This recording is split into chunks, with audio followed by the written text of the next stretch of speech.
नमस्कार, बहुत स्वागत है आप सभी का। मैं हूं आपके साथ सिरांधा शेखर। प्रधानमंत्री नरेंद्र मोदी ने बिहार के रण में 3 चुनावी सभाएं की और एनडीए प्रत्याशियों के लिए वोट मांगा। सासाराम के डेहरी में जहां पीएम ने बिहार की गौरव गाथा का गान किया, बिहार को देश का स्वाभिमान और सम्मान बताया, तो गया की रैली में पीएम ने आरजेडी के 15 साल के शासनकाल पर जोरदार हमला बोला और कहा कि अब घर घर में बिजली पहुंच चुकी है और बिहार को अब लालटेन की कोई जरूरत नहीं है। तो भागलपुर की सभा में पीएम मोदी ने कहा कि नीतीश के नेतृत्व में एनडीए एकजुट है और बिहार आत्मनिर्भर बनने की राह पर है। अगर अब इसमें कोई रुकावट आती है तो बिहार की प्रगति रुक जाएगी। भाई बहनी लोगन, भारत के दिल बाटे बिहार, भारत के सम्मान बा बिहार, भारत के स्वाभिमान बा बिहार, भारत के संस्कार बा बिहार, आजादी के जयघोष बा बिहार, संपूर्ण क्रांति के शंखनाद बा बिहार, आत्मनिर्भर भारत के परचम बा बिहार। देश की सुरक्षा हो या देश के विकास, बिहार के लोगन सबसे आगे रहलन। ये वो दौर था जब रेलवे स्टेशन पर रात में उतरने के बाद लोग सुबह होने तक अपने घर नहीं जाते थे, सारी सारी रात स्टेशन में ही बैठे रहते थे। ये वो दौर था जब लोग गाड़ी नहीं खरीदते थे ताकि एक राजनीतिक पार्टी के कार्यकर्ताओं को उनकी कमाई का पता न चल जाए। ये वो दौर था जब एक शहर से दूसरे शहर में जाते वक्त ये पक्का नहीं रहता था कि उसी शहर पहुंचेंगे या बीच में ही किडनैप हो जाएंगे। ये वो दौर था जब बिजली संपन्न परिवारों के घरों में होती थी, गरीब का घर दिए और ढीबरी के भरोसे रहता था। आज के बिहार में लालटेन की जरूरत खत्म हो गई है। आज बिहार के हर गरीब के घर में बिजली का कनेक्शन है, उजाला है। आज भारत आत्मनिर्भर बनने के लिए प्रतिबद्ध है। बिहार आत्मनिर्भरता के संकल्प के साथ आगे बढ़ रहा है। अगर बिहार में विरोध और अवरोध को जरा भी मौका मिला तो बिहार की गति और प्रगति दोनों धीमी पड़ जाएगी। इसलिए नीतीश जी की अगुवाई में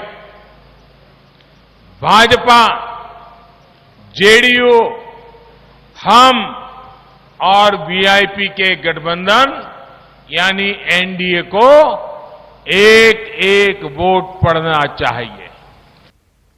रोहतास की बात करें तो यहां पर डेहरी की सभा में प्रधानमंत्री ने विरोधियों पर करारा प्रहार किया। पीएम ने बिहार के विकास के लिए नीतीश कुमार की तारीफ भी की। भाई बहनी लोगन, भारत के दिल बाटे बिहार, भारत के सम्मान बा बिहार, भारत के स्वाभिमान बा बिहार, भारत के संस्कार बा बिहार, आजादी के जयघोष बा बिहार, संपूर्ण क्रांति के शंखनाद बा बिहार। नीतीश जी को एक काम नहीं करने देते थे। 10 साल बर्बाद कर दिए नीतीश जी के। बाद में 18 महीने क्या हुआ, ये मुझे कहने की जरूरत नहीं है, आप भली भांति जानते हैं। इन 18 महीनों में परिवार ने क्या क्या किया, कैसे कैसे खेल किए, कौन सी बातें अखबारों में छाई रहती थी, कौन सी बातें टीवी वालों को भाती थी, ये बातें मुझे कहने की जरूरत नहीं है, बिहार और देश के लोगों से छिपा नहीं है। आत्मनिर्भरता के संकल्प को मजबूत करने के लिए फिर नीतीश जी की अगुवाई में सरकार बनाना जरूरी है। बिहार में भाजपा, जेडीयू, हम पार्टी और वीआईपी के गठबंधन यानी एनडीए की सरकार जरूरी है। बिहार को आत्मनिर्भर बनाने के लिए, देश को आत्मनिर्भर बनाने के लिए एनडीए की जीत जरूरी है।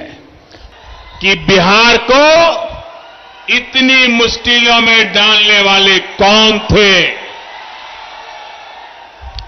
साथियों, 2014 में केंद्र में सरकार बनने के बाद जितने समय बिहार को डबल इंजन की ताकत मिली, राज्य के विकास के लिए और ज्यादा तेजी से काम हुआ है। और प्रधानमंत्री के साथ मुख्यमंत्री नीतीश कुमार दो सभा में मौजूद रहे। सासाराम में नीतीश कुमार ने बिहार के विकास का वादा दोहराया और इस बार सत्ता में आने का मौका मिलने पर केंद्र सरकार के सहयोग से युवाओं को रोजगार के अत्याधुनिक तकनीक से जोड़ने की बात कही। वहीं भागलपुर की सभा में नीतीश कुमार ने लोगों को एक बार फिर 1989 के दंगे की याद दिलाई और आरजेडी पर निशाना साधते हुए कहा कि कुछ लोग वोट लेकर सिर्फ अपने परिवार की सेवा में लग जाते हैं। हम तो यही कहेंगे कि अगली बार मौका मिलेगा तो इस नई टेक्नोलॉजी के बारे में भी हम सब लोगों को, हमारे जितने लोग हैं, युवा हैं, युवती हैं, सब लोगों को उसका प्रशिक्षण कराएंगे। तो आगे मौका दीजिएगा, हम लोग काम करेंगे।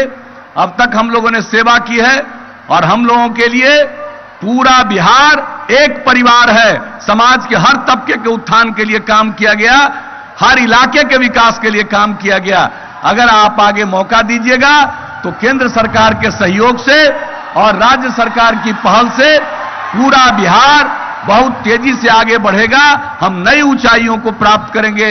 लोग वोट तो ले लेते हैं, समाज में टकराव पैदा करके, विवाद पैदा करके, लेकिन भूलिएगा मत, इस भागलपुर में जो 89-90 में घटना घटी थी और उसके बाद लोगों को काम करने का मौका मिला, लोगों को कोई राहत नहीं दिला सके थे, लेकिन जब हम लोगों को काम करने का मौका मिला तो फिर से आयोग गठित करके जो इसके लिए जिम्मेवार थे उन सब लोगों पर जो कार्रवाई कानूनी हो सकती थी वो सब तो किया ही, लेकिन सभी जो पीड़ित परिवार थे उनको भी मदद कर किया हम लोगों ने।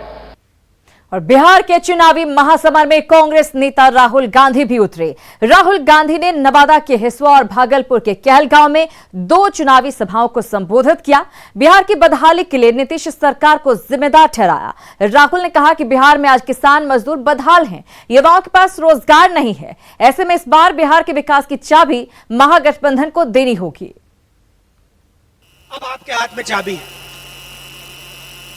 अब नरेंद्र मोदी जी के हाथ में, नीतीश जी के हाथ में चाबी नहीं है। अब चाबी आपके हाथ में।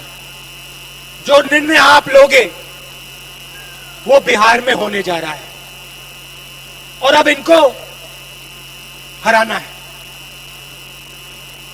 बिहार के लिए, बिहार की विकास की सरकार, बिहार के किसानों की, मजदूरों की सरकार अब बिहार में लानी है। अगर गठबंधन की सरकार, यूपीए की सरकार बिहार में बनेगी तो मैं आपको एक गारंटी दे रहा हूं, आप लिख लीजिए, वो सरकार सबसे पहले गरीबों की, किसानों की, मजदूरों की, छोटे दुकानदारों की, स्मॉल मीडियम बिजनेस वालों की होगी। सच्चाई ये है कि बिहार की जनता के पास रोजगार नहीं है। सच्चाई ये है कि बिहार के किसान के पास कुछ नहीं बचा। सच्चाई ये है कि बिहार का मजदूर भूखा मर रहा है। इस सच्चाई से बिहार की जनता को कोई नहीं बचा सकता। और प्रधानमंत्री नरेंद्र मोदी की बिहार में चुनावी सभा के बाद आरजेडी नेता तेजस्वी यादव ने पीएम मोदी से कई सवाल किए हैं। चुनावी सभा कर पटना लौटने के बाद तेजस्वी यादव ने प्रेस कॉन्फ्रेंस कर पीएम से पूछा कि 2015 के चुनाव में बीजेपी ने नीतीश सरकार के 35 घोटाले गिनाए थे, जो 2020 में बढ़कर 60 हो चुके हैं, लेकिन प्रधानमंत्री ने एक भी घोटाले पर कुछ नहीं बोला। तेजस्वी ने बिहार के पिछड़ेपन, आयुष्मान भारत योजना के तहत बिहार को पैसा नहीं मिलने और बिहार को विशेष राज्य का दर्जा समेत कई सवाल पूछे हैं। मोदी जी 2015 में नीतीश जी के 35 घोटाले पर एक भाषण के दौरान लिस्ट जारी किया था, बकायदा खुद पढ़ा भी था। 2015 के चुनाव में लगभग 35 नीतीश जी के घोटाले मोदी जी ने एक चुनावी जनसभा में पढ़ने का काम किया था। अब हम मोदी जी को बताना चाहेंगे 35 के अलावा 25 और जुड़ गए हैं। 35 के अलावा और जुड़ गए, यानी कुल घोटाले जो सरकार खुद मानती है कि घोटाले हुए हैं, उसका आंकड़ा लगभग 60 हो चुका है। उम्मीद थी लोगों की कि प्रधानमंत्री जी इन घोटालों की चर्चा करेंगे। नीति आयोग के अध्यक्ष होते हैं प्रधानमंत्री,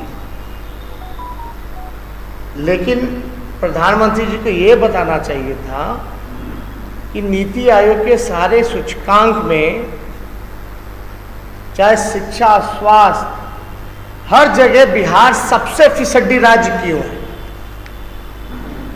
बिहार की जनता यह सुनना चाहती थी, क्योंकि प्रधानमंत्री अध्यक्ष होता है नीति आयोग का, तो बिहार सबसे फिसड्डी राज्य इस देश में क्यों है, इस पे उन्होंने क्यों नहीं बोला कुछ। आयुष्मान भारत योजना के तहत बिहार पिछले वित्तीय वर्ष में बिहार को 1 रुपया भी आवंटन नहीं किया गया। जिस योजना के बारे में ढिढोरा पीटा जाता है देश भर में, आयुष्मान भारत योजना, पिछले वित्तीय वर्ष 1 पैसा बिहार को केंद्र ने क्यों नहीं दिया, ये भी बिहार के लोग सुनना चाहते थे। और हाँ, विशेष राज्य के दर्जे के बारे में कब तक बिहार को विशेष राज्य के दर्जे से वंचित प्रधानमंत्री रखेंगे, इसमें भी कोई चर्चा नहीं की गई। तो प्रधानमंत्री ने आज बिहार में हुंकार भरी तो तेजस्वी का पलटवार भी देखने को मिला है। फिलहाल कुछ ही पलों के लिए रुक रहे हैं, फौरन हाजिर होंगे, कहीं मत जाइएगा।